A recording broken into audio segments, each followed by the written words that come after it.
With halting steps I paced the streets, and passed the sign of the crossed harpoons, but it looked too expensive and jolly there.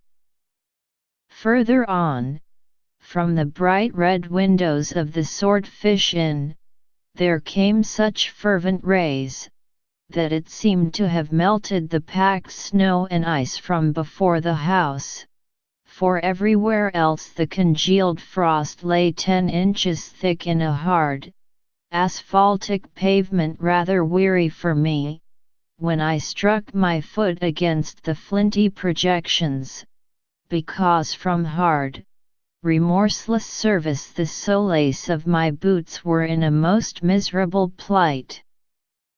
Too expensive and jolly, again thought I, pausing one moment to watch the broad glare in the street, and hear the sounds of the tinkling glasses within. But go on, Ishmael, said I at last, don't you hear? Get away from before the door, your patched boots are stopping the way. So on I went. I now by instinct followed the streets that took me waterward, for there, doubtless, were the cheapest, if not the cheeriest inns. Such dreary streets! Blocks of blackness, not houses, on either hand, and here and there a candle, like a candle moving about in a tomb. At this hour of the night, of the last day of the week, that quarter of the town proved all but deserted.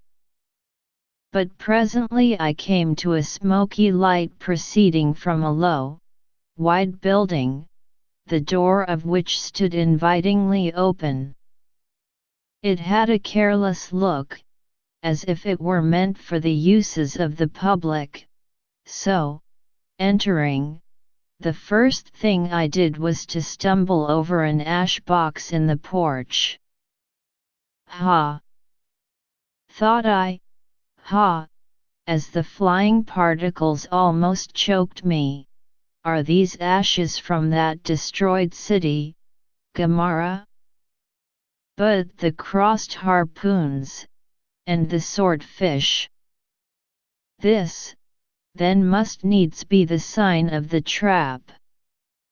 However, I picked myself up and hearing a loud voice within, pushed on, and opened a second, interior door. It seemed the great black Parliament sitting in Tophet. 100 black faces turned round in their rows to peer, and beyond, a black angel of doom was beating a book in a pulpit. It was a Negro church, and the preacher's text was about the blackness of darkness, and the weeping and wailing and teeth gnashing there. Ha! Ishmael, muttered I, backing out, wretched entertainment at the sign of the trap. Moving on, I at last came to a dim sort of light not far from the docks, and heard a forlorn creaking in the air, and looking up, saw a swinging sign over the door with a white painting upon it, faintly representing a tall straight jet of misty spray, and these words underneath the Spooter in Peter Coffin.